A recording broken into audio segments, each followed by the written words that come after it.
Making email etiquette mistakes won't capsize your career, but learning the unspoken rules of writing professional emails will affect how competent you are in the eyes of your colleagues. There are no standardized courses for good email etiquette, so in this video I'm going to share the benefits of getting great at writing email in the workplace, then dive into my top 9 tips for professional email etiquette as a technical person. So let's get started.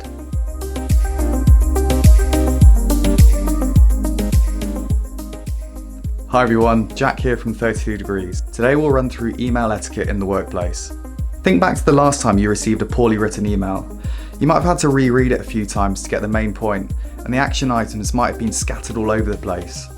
Worst case scenario, it led to an unnecessarily long back and forth email thread that could have been avoided had the initial email been planned out properly. And therein lies the beauty of a well-crafted email.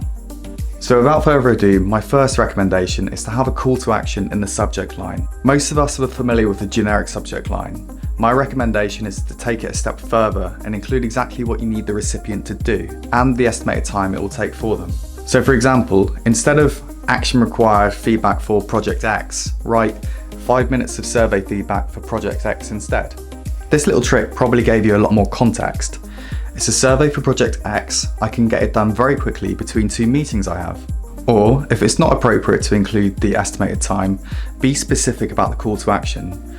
For example, instead of spending estimates for Q4, write John to approve spending estimates for Q4, so John knows what's expected of him even before he opens the email. Step number 2, stick with one email thread for the same topic. Think about it from the recipient's point of view, who hasn't been included in some emails from the thread and now needs to respond. They're missing the context from the original email thread, and multiple new emails of the same topic clog up their inbox unnecessarily. So the general rule here is to stick to the original email chain for any subject so that everyone can refer to the same information. Email etiquette tip number 3. Explain why you added in or took out recipients in the email threads. There are many situations you must add someone into the email thread to get their input or take someone out to spare their inbox. A professional and easy way to do this is to add a sentence at the very top of the email, clearly showing whom you added in or took out. I add parentheses and italicize the font to separate it from the email body. This way, the reader knows who the new recipients are immediately. Tip number 4 is to make your request first in the email. This avoids situations whereby senders include too much information up front and the reader loses interest halfway through the email. To avoid that, always make your main point first, followed by context. Just compare these 2 emails. Hi Jane, my name is Jeff and I'm in the product marketing team. We're preparing a forecast deck for the big boss and he's looking for the revenue projection numbers for the private electrical car that we're launching soon. Can I trouble you to pull the data for me? Compare this with, hi Jane, may I please bother you for your electric car revenue projection? Then the context. The product marketing team is preparing a forecast deck for the big boss and we're hoping to use the projection to fight for more budget. It would be amazing to get the numbers for 2025 to 2030 in a Google Sheets format. By pushing the context back, we're giving the other person the option to read the not so significant part of the email. Often we're emailing someone more senior than us.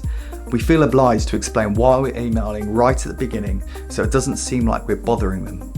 This is counterproductive because if the person is very senior, they probably want to know why you're emailing them and how they can help so they can deal with it and move on with the rest of their schedule. Tip number 5. If you receive an email with disorganized content, summarize the sender's main points for them in your reply. Take a few minutes to identify and bucket the common themes from their email and summarize their message in a few sentences before responding to whatever they're emailing you about. Not only does this help confirm that your understanding is correct, but the other party will also appreciate the extra effort that you took to help them organize their thoughts. Email etiquette tip number 6 is hyperlink whenever possible. If you're sharing a link with someone over email, you should take an extra few seconds to hit Command K on a Mac or Control K on Windows and hyperlink the external website or video. Not only does this look so much cleaner to the original recipient than just pasting a prominent clunky link, but it also decreases the chance if you make a mistake by adding an extra character or deleting one from the original URL. Tip number 7, change the default setting to reply instead of reply all.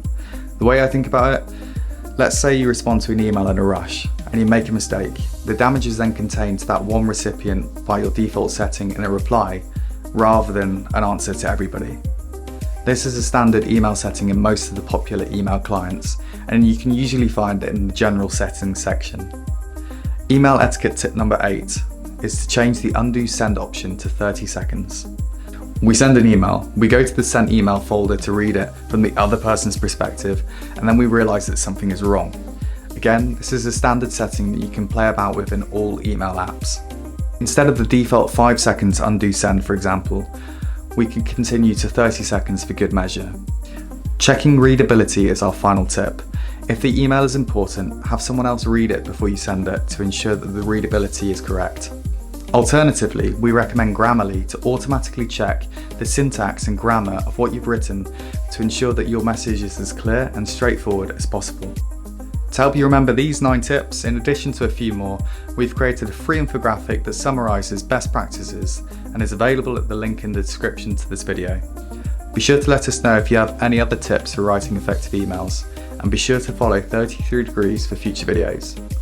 We also have a resource hub on our website where you can easily find other great advice and guidance to boost your sales and increase engagement as a technical person. Thanks for watching.